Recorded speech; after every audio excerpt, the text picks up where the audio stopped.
Welcome back. Always be a topper. இன்றைக்கி நம்ம காமர்ஸில் 12th காமர்ஸில் first லெசனில் உள்ள 2 மார்க்ஸ் கொஸ்டின் பார்க்க போகிறோம். இதில் ஃபஸ்ட்டு கொஸ்டின் என்ன கொடுத்துருக்காங்க அப்படின்னா, மேலாண்மை என்றால் என்ன? இப்போ கொஸ்டின் வந்து 2 மார்க் தான். அப்போ இந்த 2 மார்க்கில் நீங்கள் கரெக்டான ஆன்சர் எழுதியிருந்தாலே உங்களுக்கு 2 மார்க்ஸ் கிடச்சிரும். அப்போ நீங்கள் வந்து நிறைய பாயிண்ட்ஸ் எழுதணும்னு அவசியம் கிடையாது. 2 மார்க்குக்கு தேவையான சரியான விடை எழுதினாலே போதும், உங்களுக்கு 2 மார்க்கு ஈஸியாக கிடச்சிரும். அப்போ கேள்வி என்ன? ஃபஸ்ட்டு கேள்வி அப்படின்னா, மேலாண்மை என்பது என்ன? இப்போ மேலாண்மை என்பது இதோட ஆன்சர் என்ன? கீ பாயிண்ட் என்னென்னா, மற்றவர்களின் முயற்சி மற்றும் ஒத்துழைப்பு. இதுதான் கீ பாயிண்ட், சரிங்களா? மற்றவர்களின் முயற்சி மற்றும் ஒத்துழைப்புடன் நோக்கங்களை எய்தும் ஒரு கலை. இப்போ மேலாண்மை அப்படின்னாலே அதோட முக்கிய நோக்கம் என்ன? ஒரு நோக்கத்தை அவங்க அதை ஃபில்ஃபில் பண்ணணும், சரிங்களா? அப்போ நோக்கத்தை எய்தும் ஒரு கலை தான் மேலாண்மை. அப்போ இதில் கீ பாயிண்ட் என்ன? மற்றவர்களின் முயற்சி மற்றும் ஒத்துழைப்புடன் நோக்கங்களை எய்தும் ஒரு கலை. இப்படி எழுதியிருந்தாலே உங்களுக்கு 2 மார்க்ஸ் கண்டிப்பாக போட்டுருவாங்க. ஓகேவா? இப்போ நெக்ஸ்ட் கொஸ்டின் வந்து மேலாண்மை கருவிகள் பட்டியலிடுக. இப்போ மேலாண்மை கருவிகள் பட்டியலிடுக அப்படின்னா அதோட கருவிகள் மட்டும் என்னென்ன அப்படின்னு எழுதுனா போதும், சரிங்களா? இப்போ மேலாண்மை கருவிகள் அப்படின்னு பார்த்தோம்னா இப்போ என்ன கொடுத்துருக்காங்க? கணக்கியல், வணிக சட்டங்கள், உளவியல், புள்ளியியல், பொருளியல், தரவு செயலாக்கம். இது மட்டும் நீ எழுதுனா போதும், உங்களுக்கு 2 மார்க்ஸ் கிடச்சிரும். ஓகேவா?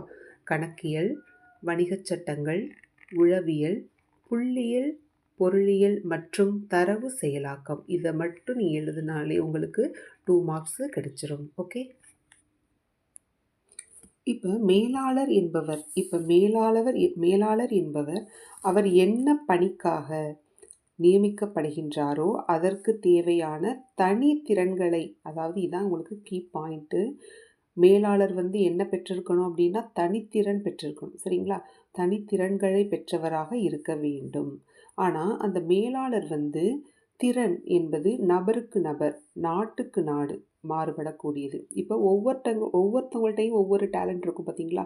அதே மாதிரி தான் இப்போ ஒரு மேலாளர்கிட்ட என்ன குணம் இருக்கோ அதே மாதிரி எல்லார்ட்டையும் இருக்கும் அப்படின்னு நம்ம நினைக்கக்கூடாது, சரிங்களா? அப்போ ஒவ்வொரு மேலாளருடைய திறன் வந்து நபருக்கு நபர், நாட்டுக்கு நாடு வந்து டிஃபர் ஆகும், சரிங்களா? அப்போ இதோட ஆன்சர் என்னன்னு பார்த்தீங்கன்னா, மேலாளர் என்பவர் அவர் என்ன பணிக்காக நியமிக்கப்படுகின்றாரோ அதற்கு தேவையான தனி திறன்களை பெற்றவராக இருக்க வேண்டும். இதுதான் ஆன்சர், சரிங்களா?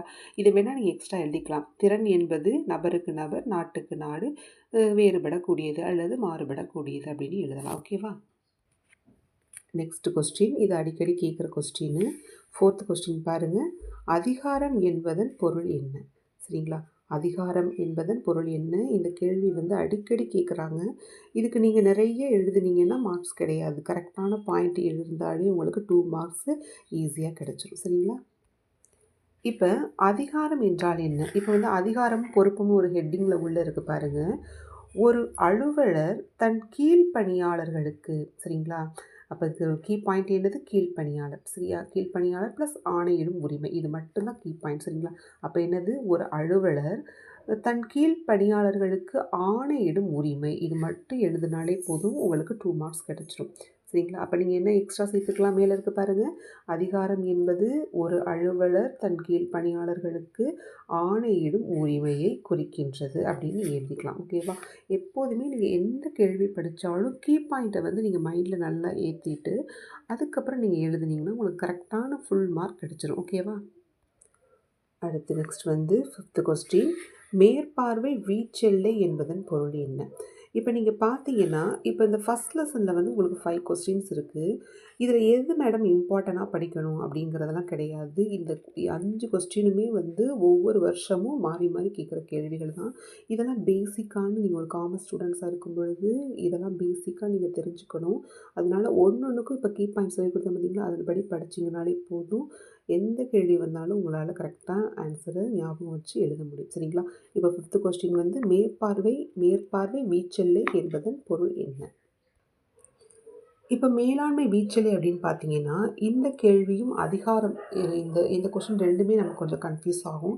இதை நீங்கள் கரெக்டாக அண்டர்ஸ்டாண்ட் பண்ணி படிக்கணும், சரிங்களா? இப்போ இந்த கேள்வியை பொறுத்தளவு என்ன அப்படின்னா, மேலாண்மையின் வீச்செல்லை இதுதான் கேள்வி. இப்போ இதுக்கு என்ன ஆன்சர்?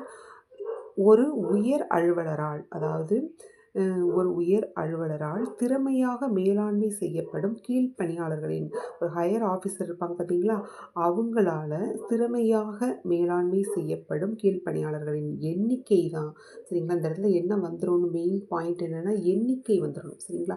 எண்ணிக்கையை மேலாண்மையின் வீச்செல்லை குறிக்கிறது. இப்போ எண்ணிக்கைங்கிற ஒரு வேர்டு இருந்தாலே உங்களுக்கு 1 மார்க் கிடச்சிரும். சரிங்களா? அப்போ நீங்கள் எக்ஸ்ட்ரா என்ன சேர்த்துக்கணும்? உயர் அலுவலர். சரிங்களா? ஒரு உயர் அலுவலரால் திறமையாக மேலாண்மை செய்யப்படும் கீழ்ப்பணியாளர்களின் எண்ணிக்கையே மேலாண்மையின் வீச்செல்லை ஆகும். வீச்செல்லையை குறிக்கின்றது அப்படின்னு எழுதலாம். ஓகேவா? ஓகே ஸ்டூடெண்ட்ஸ், இப்போ இந்த 5 கொஸ்டின்ஸுமே ரொம்ப இம்பார்ட்டண்ட்டான கொஸ்டின்ஸு. இந்த 5 கொஸ்டினுமே நீங்கள் என்ன பண்ணணும்னா, கேள்வி, அதாவது மேலாண்மைனா என்ன? மேலாண்மை கருவினா என்ன? மேலாளர்னா என்ன? அதிகாரம்னா என்ன? மேலாண்மையின் வீச்செல்லைனா என்ன? அப்படின்னு கேள்வியை நீங்கள் பார்த்த உடனே அதுக்கான விடை வந்து உங்களுக்கு மனசில் நிற்கணும், அண்டர்ஸ்டாண்ட் பண்ணிக்கணும். கரெக்டான விடையை நீங்கள் எழுதுனீங்கன்னா மட்டும்தான் உங்களுக்கு ஃபுல் மார்க்ஸ் கிடைக்கும். மற்றபடி காமர்ஸ் தான் அப்படின்ட்டு நீங்கள் பக்கம் பக்கமாக எழுதுனீங்கன்னா கூட மார்க் உங்களுக்கு 1 மார்க் கூட கிடைக்காது. சரிங்களா? ஸோ நீங்கள் என்ன பண்ணணும்? கரெக்டான ஆன்சர் எழுதுனா உங்களுக்கு ஃபுல் மார்க் கிடைச்சிரும். Okay. All the best students. Thank you.